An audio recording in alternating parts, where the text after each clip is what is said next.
அப்படிங்கிறது மேட்டுமைத்தனத்தை தானே இங்க காட்டுது. நீங்க யாருங்க எங்க மேல கருணை காட்டுறதுக்கு? எங்க வரி பணத்துல இருந்து தானே கொடுக்குறேன்னு சொல்றீங்க. அப்ப இந்த பக்கம் வரியை ஏத்துவேன், இந்த பக்கம் கருணை தொகை கொடுப்பேன்னா என்ன பண்றீங்க நீங்க? What is this? தேர்தல்ல தோத்துருவோம் அப்படிங்கிறது தெரிஞ்சு போச்சுங்க. ஒரு கத்தி முனையில எடப்பாடியை கூப்பிட்டு வச்சு இவங்க கூட்டணி வச்சாங்க. பாஜக அப்படிங்கிற தேவையில்லாத வேஸ்ட் லக்கேஜ அதிமுக சுமக்கிற வரைக்கும் அதிமுக வளரவே வளராதுங்க. இன்னும் தேஞ்சுக்கிட்டு தான் போகும். அவங்க களத்திலேயே இல்ல, அதனால அவங்களை பத்தி பேசவே தேவையில்லைன்னு ஒரு தற்குறி சொல்லுது பாத்தீங்களா? இத பத்தி பேசுமா? அப்ப யார காப்பாத்த, யாரோட பி டீமா நீங்க இங்க செயல்பட்டு இருக்கீங்க? யாரோடைய அரசியலை மடமாற்றம் பண்ணி நீர்த்து போக நீங்க வேலை செஞ்சுட்டு இருக்கீங்க? யாருடைய ஆளு நீங்க? குஜராத்ல பேசும்போது ஒரு மேடையில சொல்றாரு, காங்கிரஸ்குள்ளே ஏகப்பட்ட சங்கிங்க உட்கார்ந்து இருக்காங்க, ஏகப்பட்ட பிஜேபி ஸ்லீப்பர்ஸ் உட்கார்ந்து இருக்காங்க. ராகுல் காந்தி பேசுறாரு. இவ்வளவு தூரம் நீங்க திமுக விமர்சனம் பண்ணி கட்சியை விமர்சனம் பண்றது, அவங்க ஆட்சியை விமர்சனம் பண்றது அப்படிங்கிற விஷயத்தெல்லாம் மேல இருக்கக்கூடியவர் பண்ணிட்டு நகர்ந்து போயிடுவாங்க. அவங்களுக்கு கவலை இல்லை. ஏன்னா ஒருத்தர் எம்பியா உட்கார்ந்துட்டாரு ஆல்ரெடி. இனி அடுத்த தேர்தல் வரைக்கும் அவருடைய எம்பி சீட் கன்ஃபார்ம்டு தான். அவ்வளோ சூடு சொரணா ரோஷமா இருக்கிறவங்கன்னா அதெல்லாம் ராஜினாமா பண்ணிட்டு வந்து பேசுங்களேன் கட்சிக்காக. ஹீரோ வர்ஷிப் பண்ணிட்டு இருக்கீங்க. உங்களுக்கு எல்லாம் அம்பேத்கர் வந்து கொள்கை தலைவர்னு சொல்றதுக்கு என்ன யோகியதை இருக்கு? கிறிஸ்துமஸ் டைம்ல கிறிஸ்துவர்கள் இங்க வந்து ஒடுக்கப்பட்டாங்க, இல்ல சங்கிகளால துன்புறுத்தப்பட்டாங்க, ஏதாவது ஒரு செய்தி சொல்லுங்க. கேரளா வரைக்கும் நடக்க முடிஞ்சது, சங்கிகளால நடத்தி காட்ட முடிஞ்சது. ஏன் தமிழ்நாட்டுல முடியல? ஏதாவது ஒரு கண்டன அறிக்கை வந்து விஜய் கிட்ட இருந்து. அப்புறம் என்ன சிறுபான்மையரை அப்படியே பாதுகாத்து கிழிச்சிட்டீங்க நீங்க? குமுதம் ரிப்போர்ட்டர் நேயர்களுக்கு வணக்கம். சமீப காலமா அரசியல்ல நம்ம எதிர்பார்க்காத பல மாற்றங்கள் வந்துகிட்டே இருக்கு. அது குறித்து நம்மோடு பேசுவதற்காக மருத்துவரும் அரசியல் விமர்சகருமான திருமதி ஷர்மிளா அவர்கள் நம்மோடு இணைஞ்சிருக்காங்க. வணக்கம். வணக்கம் தோழர். நலமா இருக்கீங்களா? நல்லா இருக்கேன். நீங்க எப்படி இருக்கீங்க? சூப்பரா இருக்கேன் மேம். அதிமுக இருந்து 3 கட்ட வாக்குறுதிகள் வந்து கொடுத்துட்டு இருக்காங்க. முதல் கட்டத்துல நிறைய, 2வது கட்டத்திலயும் நிறைய சொல்லியிருக்காங்க. இப்போ 3ஆம் கட்டம் வந்து வாக்குறுதிகள் கொடுக்குறப்ப, நான் ஆட்சிக்கு வந்த உடனே 10,000 ரூபாய் கருணை தொகை கொடுப்பேன் அப்படின்னு சொல்லியிருந்தாங்க. அந்த கருணை தொகைன்ற வார்த்தையை என்ன நினைச்சாங்கன்னு தெரியல. அதுக்கப்புறம் அதை ரிமூவ் பண்ணிட்டு இல்ல உதவி தொகை அப்படின்னு சொல்லியிருந்தாங்க. இந்த வாக்குறுதிகள்லாம் எப்படி நினைக்கிறீங்க? ஏன் அதை மாற்றுவதற்கான காரணம் என்னன்னு நினைக்கிறீங்க? கருணை தொகை அப்படிங்கிறது மேட்டுமைத்தனத்தை தானே இங்க காட்டுது. நீங்க யாருங்க எங்க மேல கருணை காட்டுறதுக்கு? எங்க வரி பணத்துல இருந்து தானே கொடுக்குறேன்னு சொல்றீங்க. இப்ப உதவி தொகைன்றது எங்களுக்கு ஒண்ணு நீங்க பிச்சை போடலையே, அப்புறம் என்ன கருணை தொகை? உதவி தொகைன்னு ஏன் சொல்றீங்க? என்ன உதவி பண்ணிட்டீங்க நீங்க? உங்க ஆட்சி காலத்துல நீங்க வரியை ஏத்தவே இல்லையா?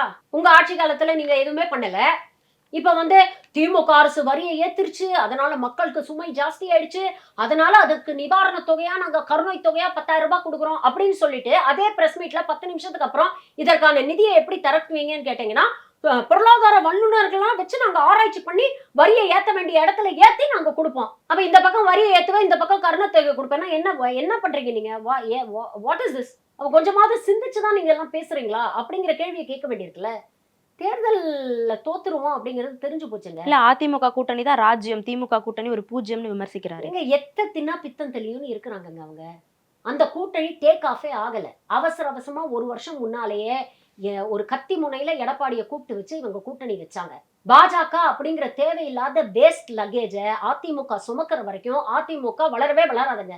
இன்னும் தேஞ்சுக்கிட்டு தான் போகும். அது அவங்களுக்கே தெரியும். பல்வேறு காலகட்டத்துல அவங்க கட்சி தலைவர்களே அதை பதிவு பண்ணியிருக்கிறாங்க. ஜெயக்குமார் அண்ணன் பேசலையா? ராயபுரத்துல நான் முடிசூடா மன்னனா இருந்தேன், இன்னைக்கு பாருங்க என் நிலைமை அப்படின்னு பேசலையா? ஏன் இப்ப பேசினார்ல இவரு திண்டுக்கல் ஸ்ரீனிவாசன் அவர்கள் பேசினார்ல, மோடி எங்க கட்சி கூட்டணியில இருக்கிறான்னு எங்களுக்கு ஓட்டு போடாம விட்டுறாதீங்கம்மா அப்படின்னு இன்னைக்கு பேசுற வீடியோ 2 நாள் முன்னால வைரல் ஆச்சுல்ல. அப்ப அந்த கட்சியில இருக்கிறவங்களுக்கே தெரிஞ்சிருக்கு பாஜக என்பது ஒரு தேவையில்லாத சுமை. அதை வேற வழியே இல்லாம அவங்க சுமந்துகிட்டு இருக்காங்க. அதுக்கு காரணம் அவங்களுக்கு இருக்கக்கூடிய பர்சனல் இன்ட்ரெஸ்ட். இப்போ கிரவுண்ட் லெவல்ல ரொம்ப வேலை பார்க்கறதா தெரியுதே மேம். அமைஞ்சக்கரையில பாஜகவோட அலுவலகம் வந்து ஓபன் பண்ணியிருக்காங்க. எல்லா இடத்துலயும் இந்த மாதிரி நிறைய வேலைகள் பார்க்கறதா தெரியுது. வேலையெல்லாம் பார்ப்பாங்கங்க. ஹார்ட் ஒர்க்கு, ஸ்மார்ட் ஒர்க்கு அதெல்லாம் நிறைய பண்ணுவாங்க பாஜக. அதெல்லாம் வந்து நம்ம வந்து சில விஷயங்களை வந்து நம்ம புறம் தள்ளிடவே முடியாது. வேலை செய்வாங்க.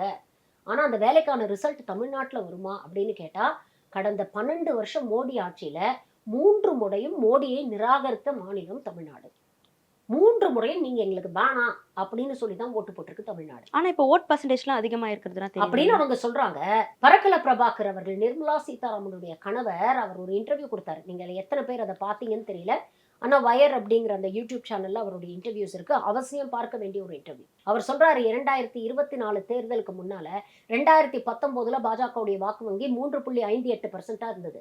2024 11 பாயிண்ட் சம்திங் ஏறி இருக்கும். நாங்க வந்து பாருங்க கூட்டணிக்கு வந்து 18% வாக்கு வங்கி இருக்கு, எங்களுக்கு வந்து 11% வாக்கு வங்கி இருக்கு அப்படின்னு சொல்றாங்க. 3லேருந்து 11க்கு ஏறி இருக்காங்கன்னா 7.58 வச்சுக்கோங்க. ரஃப்லி அபவுட் 7.5% இன்க்ரீஸ் ஆயிருக்கு எங்களோட வாக்கு வங்கின்னு சொல்றாங்க. அதே 2024 தேர்தல்ல தேர்தல் கமிஷன் கொடுத்த ஃபைனல் நம்பர் ஆஃப் ஓட்ஸுக்கும் ப்ரொவிஷனல் நம்பர் ஆஃப் ஓட்ஸுக்கும் கிட்டத்தட்ட அந்த பெர்சன்டேஜ்ல பாத்தீங்கன்னா கிட்டத்தட்ட 7.5% டிஃபரன்ஸ். தேர்தல் முடிஞ்ச கையோட அவங்க கொடுத்த அந்த சதவீதத்தை விட 7% அதிகமா ஒரு 4 நாள் 5 நாளைக்கு அப்புறம் அனௌன்ஸ் பண்றாங்க. எப்படிங்க வந்துச்சது? சமீபத்துல 2 நாள் முன்னால கரண் தாப்பர் கொடுத்த இன்டர்வியூல பதிவு பண்ணியிருக்காங்க. கிட்டத்தட்ட 8 மணி ஆந்திர பிரதேஷ் தேர்தல்ல சட்டமன்ற தேர்தலுக்கும் ஒன்றிய அரசுடைய தேர்தல் நாடாளுமன்ற தேர்தலுக்கும் சேர்ந்து வாக்கு நடக்குது 2024ல. அப்போ 8 மணில இருந்து நைட் 2 மணி வரைக்கும் நீங்க பாத்தீங்கன்னா கிட்டத்தட்ட 34 லட்சம் ஓட்டுக்கு மேல வந்து பதிவாயிருக்கு எக்ஸ்ட்ரா ஓட்ஸ்ன்னு சொல்றாங்க. அதுல நைட்டு 10 மணில இருந்து 12 மணி அந்த 1.5 மணி நேரம் கேப் 10 to 11:45க்குள்ள 17 லட்சம் ஓட்டு 3500 பூத்துல சராசரியா ஒரு பூத்துக்கு 490 ஓட்டுன்னு நீங்க வச்சுக்கிட்டீங்கன்னா கூட இன்னும் ஒரு பூத்துக்கு 490 ஓட்டு அதை 1.5 மணி நேரத்துல வந்து பதிவு பண்றாங்க அப்படின்னா கூட ஒருத்தருக்கு குறைந்தபட்சம் ஒருத்தருக்கு 3 நிமிஷம் ஆகும். ஒருத்தர் ஓட்டை பதிவு பண்றதுக்கு 3 நிமிஷம். இந்த 3 நிமிஷத்துக்குள்ள அவர் 2 தேர்தலுக்கான ஓட்டை பதிவு பண்ணோம். சட்டமன்ற தேர்தல் நாடாளுமன்ற தேர்தல் 2க்கான ஓட்டை பதிவு பண்ணோம். நீங்க ஒரு வாக்குச்சாவடிக்குள்ள போனீங்கன்னா முதல்ல உங்க ஐடியை செக் பண்ணுவாங்க. அதுக்கப்புறம் உங்களோட ஃபிங்கர் பிரிண்டோ கையெழுத்தோ வாங்குவாங்க. அதுக்கப்புறம் உங்களுக்கு மை போடுவாங்க. அதுக்கப்புறம் நீங்க வாக்குச்சாவடிக்குள்ள நீங்க போய் அங்க வந்து நீங்க வந்து அந்த எலக்ட்ரானிக் ஓட்டிங் மெஷின்ல நீங்க பட்டனை பிரஸ் பண்ணீங்கன்னா 7 செகண்ட் டைம் எடுத்துக்கும். அது விவிபேட் அந்த பேப்பர் ஸ்லிப் கொடுக்கறதுக்கு 7 செகண்ட் டைம் எடுத்துக்கும். அதை முடிச்சுட்டு நீங்க இன்னொரு பூத்துக்கு போய் நாடாளுமன்ற தேர்தலுக்கும் நீங்க வந்து இதை போட்டு அங்க ஒரு 7 நிமிஷம் எடுத்துக்கும். இதெல்லாம் 3 நிமிஷத்துல பாசிபிளா? கேள்விகள் கேட்டிருக்காரு. தேர்தல் கமிஷன் கிட்ட பதில் இருக்கா? பல இடங்கள்ல அவர் சொல்றாரு, இப்படி வந்து இதை நீங்க தொகுதி வாரியா பிரிச்சீங்கன்னா கிட்டத்தட்ட 175 தொகுதியில ஒரு தொகுதிக்கு கிட்டத்தட்ட 30,000 ஓட்டு கள்ள ஓட்டு விழுந்திருக்குன்னு சொல்றாரு. பல தொகுதிகள்ல 5,000 6,000 வாக்கு வித்தியாசத்துல பாஜக ஜெயிச்சிருக்கு. பாஜக கூட்டணி, that is Telugu Desam R Pawan கல்யாணோட கட்சியோ இல்லைன்னா பாஜகவோ அந்த அலையன்ஸ் ஜெயிச்சிருக்கு. 175 சீட்ல 164 சீட் அவங்க ஜெயிச்சு வராங்க. நாடாளுமன்ற தேர்தல் 25 சீட்ல 21 சீட் அவங்க அடிக்கிறாங்க. எப்படிங்க முடியுது? ஆந்திரால நடக்கிறது தமிழ்நாட்டுல நடக்கிறதுக்கு எவ்வளவு நேரம் ஆகும்? இந்த கேள்விகளுக்கெல்லாம் அவங்களுக்கு பதில் இருக்கா? இதெல்லாம் பேசக்கூடாது, இதெல்லாம் களத்திலேயே இல்லைன்னு சொல்றாருல ஒருத்தர், ஒரு தற்குறின்னு சொல்லாம வேற என்ன சொல்ல முடியும்? அவங்க களத்திலேயே இல்ல, அதனால அவங்கள பத்தி பேசவே தேவையில்லைன்னு ஒரு தற்குறி சொல்லுது பாத்தீங்களா? இத பத்தி பேசுமா? அப்ப யார காப்பாத்த, யாரோட பி டீமா நீங்க இங்க செயல்பட்டு இருக்கீங்க? யாரோடைய அரசியலை மடமாற்றம் பண்ணி நீர்த்து போக நீங்க வேலை செஞ்சுட்டு இருக்கீங்க? யாருடைய ஆளு நீங்க? கேட்கத்தானே செய்வோம். ஓகே மேம், இது ஒரு பக்கம் இருக்கு. இன்னொரு பக்கம் பார்த்தீங்க அப்படின்னா ஏஐ உச்சி மாநாட்டில் பாரத பிரதமர் வந்து கலந்துக்கிறாரு மோடி அவர்கள். அங்கே என்ன பதிவு பண்ணுறாருன்னா, நான் சின்ன வயசுலேயே ரோபோலாம் உருவாக்கியிருக்கேன் அப்படின்லாம் வந்து அங்கே பதிவு பண்ணியிருக்காரு. அவர் வந்து சின்ன வயசுலயே வந்து அது என்ன முதலையோட விளையாடி இருக்கிறாரு, முதல மேல சவாரி பண்ணியிருக்கிறாரு, டீ வித்துருக்கிறாரு, இல்லாத காலேஜில் 2 டிகிரி வாங்கியிருக்கிறாரு. அவர் பண்ணாதது என்னதாங்க இருக்கு சொல்லுங்க? அவர் என்னதான் பண்ணல சொல்லுங்களேன்? அவர் தான் சொல்றாரு, அவரே தானே சொல்றாரு, நான் வந்து இயற்கையா பிறந்தவன்ல, வழக்கமா எல்லாரும் எப்படி பிறப்பீங்களோ அப்படியெல்லாம் நான் பிறக்கல, நான் நான் பயாலஜிக்கல் சன், நேரா அப்படியே கடவுளுடைய மடியிலேருந்து நான் இந்தியாவில் குதிச்சுட்டேன் அப்படின்னு தானே பேசுறாரு அவரு.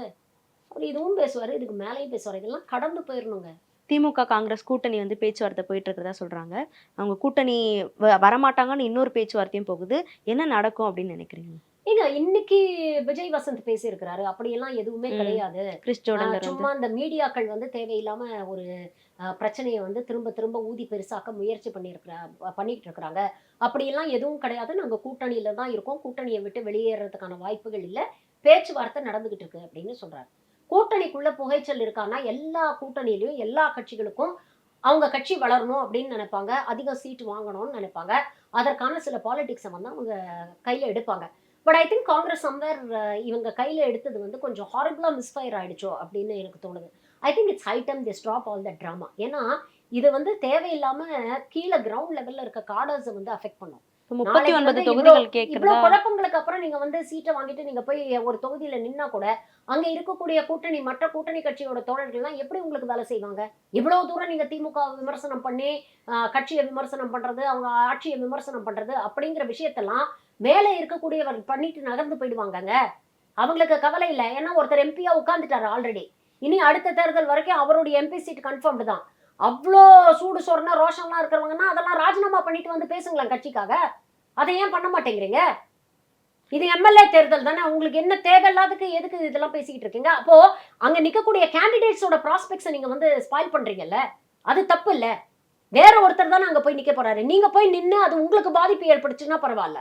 இல்ல அவங்க அங்க என்ன வேற ஒருத்தர் சொல்றாங்கன்னா நிக்க போறாருல்ல. ஆட்சி அதிகாரத்துல பங்கு கேட்கறது ஜனநாயக கடமை தானே, அதுக்கு அது ஜனநாயக உரிமை, ஜனநாயக கடமை, அதெல்லாம் நீங்க கேட்கலாங்க. அது நீங்க கட்சி, அதுக்கு தானே இங்க கூட்டணி பேச்சுவார்த்தை நடத்துறதுக்கு குழு எதுக்குங்க போடுறீங்க? அப்ப குழுக்களுக்குள்ள பேச வேண்டிய ஒரு விஷயத்தை எதுக்கு சோசியல் மீடியால வந்து பேசுறீங்க? எதற்கு வந்து பத்திரிகைகள்ல பேசுறீங்க? கூட்டணிக்குள்ள தானே பேச்சுவார்த்தைக்கு தானே இங்க குழு போடுறீங்க. அந்த குழு நீங்க பேச்சுவார்த்தை தானே பண்ணணும். நீங்க ஊருக்கு முன்னால 2 மாசத்துக்கு முன்னால நீங்க குழு போட்டுட்டீங்கிறதுக்காக பதறி அடிச்சுட்டு வந்து திமுக குழு போடணுங்கிற அவசியமே இல்லையே. அவங்க எப்ப குழு போடுறாங்களோ அவங்க ரொம்ப தெளிவா, கடந்த தேர்தலையும் அப்படித்தானே, தேர்தல் நடக்கிறதுக்கு கொஞ்ச நாள் முன்னால தான் குழு போட்டாங்க, பேச்சுவார்த்தை நடத்தினாங்க.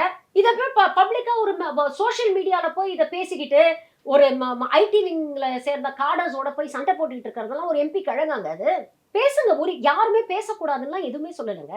பட் எங்க பேசணும், எப்போ பேசணும், இடம் பொருள் ஏவல்னு ஒண்ணு இருக்குல்ல எல்லாத்துக்குமே. இது எப்படின்னா, பிஜேபி வந்து ஒரு கட்சியோட கூட்டணி வச்சு ஒண்ணு அந்த கட்சியை கரைச்சிரும், இல்ல அந்த கட்சியை வந்து ஒண்ணு இல்லாம பண்ணிரும்.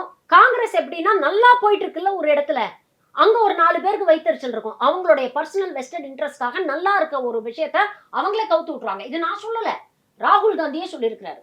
குஜராத்ல பேசும்போது ஒரு மேடையில சொல்றாரு, காங்கிரஸ்குள்ளே ஏகப்பட்ட சங்கிங்க உட்கார்ந்துருக்காங்க, ஏகப்பட்ட பிஜேபி ஸ்லீப்பர்ஸ்ல உட்கார்ந்துருக்காங்க, ராகுல் காந்தி பேசுறாரு. ஏன் அவர் வாய் திறந்து ஒரு வார்த்தை சொல்றதுக்கு எவ்வளவு நேரங்க ஆக போகுது அவங்களுக்கு? இதெல்லாம் தேவையில்லாத இந்த சர்ச்சைகள்லாம் பேசாதீங்க.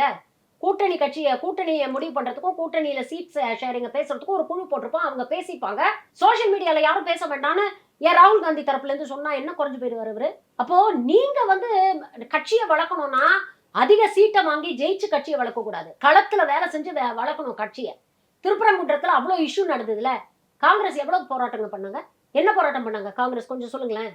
எஸ்ஐஆர் நடந்ததுல என்ன போராட்டம் பண்ணாங்க காங்கிரஸ்? என்ன பண்ணாங்க களத்துல?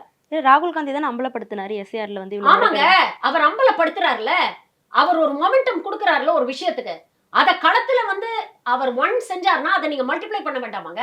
அதை ஒரு பேசும் பொருளா நீங்க மாத்த வேண்டாமாங்க? அதை இங்க திமுகவும் மற்ற கூட்டணி கட்சிகளும் பண்ணுது, காங்கிரஸ் என்னங்க பண்ணுது? என்னங்க பண்ணிருக்கீங்க நீங்க? எத்தனை காங்கிரஸ் தலைவர்கள் தெருல வந்து போராட்டம் பண்ணியிருக்காங்க, இல்ல ஆர்ப்பாட்டம் நடத்திருக்காங்க சொல்லுங்க? ஒண்ணுமே பண்ண மாட்டீங்க. ஆனா கட்சி மட்டும் வளரணும்னா எப்படிங்க அது? கொஞ்சம் செல்ஃப் இன்ட்ராஸ்பெக்ஷன் நீங்க பண்ணணும்ல. பேசலாம், தப்பு இல்ல, ஆனா பேசுறதுல ஒரு நியாயத்தோட நீங்க பேசுறீங்கன்னா அதுல ஏதாவது ஒரு இது இருக்கு. இப்ப நீங்க வந்து திருமாவளவன் அவர்கள் ரொம்ப தெளிவா சொல்றாரு, ஆமா ஆட்சியில பங்கு, அதிகாரத்தில் பங்கு அப்படிங்கிறது எங்களுடைய நிலைப்பாடு தான், அதுல என்னைக்குமே மாற்றம் இல்ல. ஆனா அதற்கான சூழல் இப்போ இல்ல. அதை விட மிகப்பெரிய ஒரு இலக்கு இந்த பாசிச சக்திகளை இங்க தமிழ்நாட்டுக்குள்ள வரவிடாம செய்யணும். அதற்கு இன்னைக்கு நமக்கு இருக்கக்கூடிய ஒரு அரண் திமுக. அந்த திமுகவோட நாங்க கூட்டணியில அந்த ஒரு காரணத்துக்காக நாங்க நிக்கிறோம். இன்னைக்கு எங்களுடைய கோல் அதுதான், அவங்களை இங்க வரவிடக்கூடாது. அதுக்கப்புறம் நம்ம பாத்துக்கலாம், நம்ம பேசிக்கலாம். அதை எங்களுக்கு பேசுறதுக்கான ஒரு காலம் வரும். அதற்கான திறனை, அதற்கான இது நாங்க தகுதியை நாங்க வளர்த்துட்டு அப்ப நாங்க எப்ப பேசணுமோ அப்ப பேசுவோம்னு சொல்றாரு. இன்னைக்கு விசிகா அந்த தகுதியை வளர்த்துக்கிட்டு இருக்குல்ல. 2 எம்பிக்கள் இருக்காங்க, பொது தொகுதியில 2 எம்எல்ஏ ஜெயிச்சிருக்காங்க, கட்சிக்கு இன்னைக்கு அங்கீகாரம் கிடைச்சிருக்கு, அவங்களோட சின்னத்தை வாங்கியிருக்காங்க, வளர்றாங்கல்ல. ஆனா இப்பவே அதுக்கான தகுதி, கூட்டணியில் இருக்கக்கூடிய ஏதோ ஒரு கட்சி அழிஞ்சு போயிடுச்சுன்னு ஏதாவது ஒரு வரலாறு சொல்லுங்களேன் பாப்போம். கூட்டணியில் இருக்கக்கூடிய கட்சிகள் வளர்றாங்கல்ல. அப்படி வளர்ச்சி இருக்கிறதுனால தானே 2006ல துவங்கப்பட்ட தேமுக 20 வருஷமா திமுகவை எதிர்த்த தேமுக இன்னைக்கு ஏன் வந்து சேர்றாங்க? திமுகக்குள்ள வந்தா நமக்கு ஒரு சர்வைவல், இன்னைக்கு அது அவங்களோட சர்வைவல் நோக்கி தானே அது போகுது. இன்னைக்கு அவங்களுக்கு ஒரு பொலிட்டிக்கல் ரெலவன்ஸ் காணாம போயிட்டு இருக்கிற ஒரு காலகட்டத்துல திமுகவோட இருந்தா நமக்கு அது கிடைக்கும் நினைச்சுதானே வராங்க. நிழலுக்கு ஒதுங்கினவங்களா கூட்டணி கூப்பிடுறாருன்னு சொல்றாரு விஜய். ஏன் நிழலுக்கு, ஏன் தாவேக்கா பக்கம், பனையூர் பக்கம் ஏன் யாருமே ஒதுங்க மாட்டேங்கிறாங்க? நிழலுக்காக ஏன் கமலாலயம் பக்கம் யாருமே ஒதுங்க மாட்டேங்கிறாங்க? நிழலுக்காக ஏன் அதிமுக பக்கம் யாருமே ஒதுங்க மாட்டேங்கிறாங்க? அந்த நிழல் கூட திமுக கூட்டணியில கிடைக்கும் நம்பி தானே வராங்க. உன்னை நம்பி எவனுமே கூட்டணி கட்சிகளே வரமாட்டேங்கிறான். அப்புறம் எப்படி மக்கள் உன் பின்னால திரளுவாங்க நீ எதிர்பார்க்கிற? எந்த நம்பிக்கையில மக்கள் உன் பின்னால வருவாங்க? உன்னை நம்பி கூட்டணி கட்சியே வரமாட்டேங்குது. சரி, நீ கூட்டணி அமைக்கிறதுக்கு நீ ஏதாவது முயற்சி பண்ணியா? விக்கிரவாண்டியில பெருசா பேச தெரிஞ்சது இல்ல, வரலாம் இல்லையா, வந்தா நம்ம சீட்டு கொடுக்கணும் இல்லையா அப்படின்னு பேச தெரிஞ்சதுல நீ என்ன முயற்சி பண்ணிருக்க?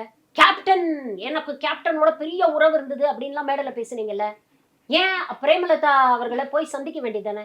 உனக்கு தெரியாத, முன்பின் தெரியாத தலைவர் அவங்க, போய் அவங்க வீட்டுல சந்திச்சு அவங்க கன்வின்ஸ் பண்ண வேண்டியதானே? வாங்க நீ எங்க கூட வாங்க நீ, நம்ம ஒரு பலமான கூட்டணி அமைப்போம் அப்படின்னு சொல்லி கன்வின்ஸ் பண்றதுக்கு உன்னை என்ன தடுக்குது? உன் ஈகோ தானே தடுக்குது.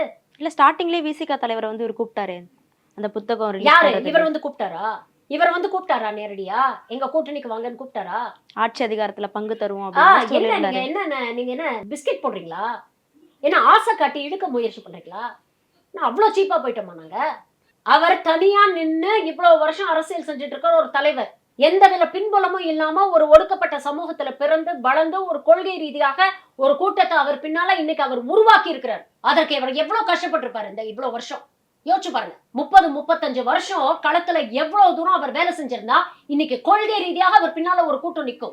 ஆதவர்ஜுனா நீ 20 பேர் வந்து தான் பதவி இருக்குன்னு ஆசை சொல்றாரு. காட்டி அந்த கூட்டத்தை இழுக்கலாம்னு முயற்சி பண்ற அப்படின்னு பேசுறது எவ்வளவு அபத்தமாக, எவ்வளவு அறிவிலித்தனமான ஒரு விஷயம். அதே கட்சியில இருந்து போன ஆதவர்ஜுனா 20 பேர் தான் அண்ணன் பின்னாடி இருக்காங்கன்னு சொல்லி சுத்திக்கிறாரு. இங்க இருந்து போறதுக்கு முன்னால ஆதவர்ஜுனா என்னங்க பேசினாரு? ஒரு தலித் முதலமைச்சர் ஆகக்கூடாதா அப்படின்னு தலித் அரசியல் பேசின ஆதவர்ஜுனா தானே. இன்னைக்கு எங்க போச்சு உங்களுடைய அந்த உரிமை குரல்லாம்? எங்க போச்சு? காணாம போச்சு. இன்னைக்கு ஏன் அதை பேச மாட்டேங்கிறீங்க? இன்னைக்கு என்ன ஹீரோ வர்ஷிப் பண்ணிட்டு இருக்கீங்க? உங்களுக்கு எல்லாம் அம்பேத்கர் வந்து கொள்கை தலைவர்னு சொல்றதுக்கு என்ன யோகியதை இருக்கு? ஹீரோ வர்ஷிப்பை பத்தி அம்பேத்கர் என்ன பேசியிருக்கிறார் தெரியுமா? அரசியல்ல தனி மனித துதிப்பாடுதல் இருக்கக்கூடாதுன்னு அம்பேத்கர் சொல்லியிருக்கிறார்ல. அது சர்வாதிகாரத்துக்கு வழிவகுக்கும் அப்படின்னு சொல்லியிருக்காருல. அப்படிப்பட்ட அம்பேத்கரை கொள்கை தலைவரா வச்சுக்கிட்டு மேடையில தர்மத்தை காக்க வந்த புதல்வன், தர்மத்தின் தலைவன் அப்படின்னு தனி மனித துதி பாடிட்டு இருக்கீங்க. அப்ப இவ்வளவு நாளா நீங்க பேசின தலித் அரசியல்லாம் போலி தானே. நார்த் சென்னையில இருக்கக்கூடிய மக்கள்லாம் ரவுடிஸா இருக்காங்க, எல்லாரும் கஞ்சா அபிங் யூஸ் பண்றாங்க அப்படின்னு பேசுறீங்களே. அப்ப அந்த மக்களை பத்தி நீங்க என்ன மதிப்பு வச்சிருக்கீங்க? ஒரு சமூகத்து மக்கள் மேல என்ன சாயம் பூச முயற்சி பண்றீங்க? இதுதான் உங்களுடைய தலித் அரசியலா? இதுதான் ஒடுக்கப்பட்ட மக்களுக்கான அரசியல் பேசுறதா? மைனாரிட்டிஸோடைய ஓட்டெல்லாம் விஜய் பக்கம்னு பேசுறீங்களே. கிறிஸ்துவர்கள் கிறிஸ்துமஸ் அன்னைக்கு அவ்வளவு தூரம் வந்து ஒடுக்கப்பட்டார்கள் எல்லா மாநிலத்திலையும். பக்கத்துல இருக்கிற கேரளால கூட நடந்ததுங்க, தமிழ்நாட்டுல நடக்கல. ஏன் நடக்கல தமிழ்நாட்டுல? தமிழ்நாட்டுல ஒரு இன்சிடென்ட் சொல்ல முடியுமா? கிறிஸ்துமஸ் டைம்ல கிறிஸ்துவர்கள் இங்க வந்து ஒடுக்கப்பட்டாங்க, இல்ல சங்கிகளால துன்புறுத்தப்பட்டாங்க, ஏதாவது ஒரு செய்தி சொல்லுங்க. கேரளா வரைக்கும் நடக்க முடிஞ்சது, சங்கிகளால நடத்தி காட்ட முடிஞ்சது. ஏன் தமிழ்நாட்டுல முடியல? ஏதாவது ஒரு கண்டன அறிக்கை வந்ததா விஜய் கிட்ட இருந்து? அப்புறம் என்ன சிறுபான்மையரை அப்படியே பாதுகாத்து கிழிச்சிட்டீங்க நீங்க? வெறும் பேர்ல மட்டும் ஜோசப் இருந்தா போதுமா? அதான் உங்க அடையாளமா? இப்படி யாருக்குமே எதுவுமே பண்ணாம நான் தான் தமிழ்நாடு, தமிழ்நாடு தான் நான் பேசுறதுக்கு உங்களுக்கு வெக்கமா இல்ல? அவர் முதலமைச்சரை பார்த்து கேட்கிற அதே கேள்வியை கேட்கிற உங்களுக்கு எல்லாம் மனசாட்சி இல்ல? எப்படி பேச முடியுது அப்படி? 50 வருஷம் களத்துல நின்னு உழைச்ச முதலமைச்சர் பேசல அத. எதிர்கட்சியாக இருக்கக்கூடிய எடப்பாடி பழனிசாமி அவர்கள் பேசல அத. இன்னைக்கு கூட தன்னடக்கத்தோட முதல்வர் பதிவு பண்றாரு. அன்னைக்கு ஒரு மீட்டிங்ல பேசுறாரு, இந்தியா கூட்டணிக்கு அடுத்த தலைவரா நீங்க வரணும்னு மணிசங்கர் ஐயர் ஆரம்பிச்சு இவர் வரைக்கும் பேசுறாங்களே, அவர் யாரு, உத்தவ் தாக்கரே வரைக்கும் பேசுறாங்களே அப்படின்னு கேட்டதுக்கு அவர் என்ன சொன்னாருங்க? என் உயரம் எனக்கு தெரியும், என் உயரம் எனக்கு தெரியும் அப்படின்னு சொன்னார். என்னுடைய இலக்கு என்னன்னு எனக்கு தெரியும் அப்படின்னு தெளிவா பதிவு பண்ணார். அதுதாங்க தன்னடக்கம், அதுதான் ட்ரூ ஸ்டேட்ஸ்மேன்ஷிப். அப்படிப்பட்ட ஒரு லீடர் தான் தமிழ்நாட்டுக்கு தேவை.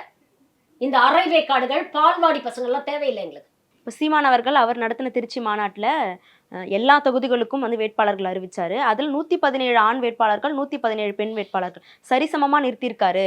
இப்போ இவர் எவ்வளவு சமத்துவமா இருக்காரு அப்படிங்கிற அந்த பேச்சுக்கள்லாம் வருது. இது எப்படி? இல்ல, அதை நான் உண்மையிலேயே அப்ரிஷியேட் பண்றேன். நீங்க 117 பெண்களை வந்து நீங்க நிப்பாட்டிருக்கீங்க, உண்மையிலேயே நான் அப்ரிஷியேட் பண்றேன். அதுல நாத்தாக்காவில உண்மையிலேயே நல்ல கேண்டிடேட்ஸ் 1-2 பேர் இருக்கிறாங்க. அவங்க எல்லாம் ஜெயிச்சு வரணும். எல்லாருக்குமே ஒரு ரெப்ரசன்டேஷன் வரணுங்க. தட் இஸ் நான் வந்து அரசியல் சார்பு நிலையெல்லாம் கடந்து நான் சொல்றேன். எல்லாருக்குமே தாவேக்காவுக்குமே வரட்டும்ங்கிறேன் நான். ஒரு 2 பேர் வரட்டும், ஜெயிச்சு சட்டமன்றத்துக்கு வரட்டும், பேசுங்க. பேச பேச நீங்க வந்து ஒரு சட்டமன்றத்துல நடக்கக்கூடிய விஷயங்கள்ல நீங்க பங்கேற்கும் பொழுதுதான் அந்த அனுபவம் உங்களுக்கு வரும். ஜெயிச்சு வரட்டும். இது ஜனநாயக நாடு, எல்லாருக்குமே ஒரு ரெப்ரசன்டேஷன் அப்படிங்கிறது வேணும். அவங்களும் 15 வருஷம் அரசியல் களத்துல இருக்காங்க. பயிற்சி முயற்சின்னு அவங்க தோண்டு போகாம முயற்சி பண்றாங்கல்ல, ஏதோ ஒரு விஷயம் பண்றாங்கல்ல, அதுல நமக்கு 1008 விமர்சனங்கள் இருக்கு.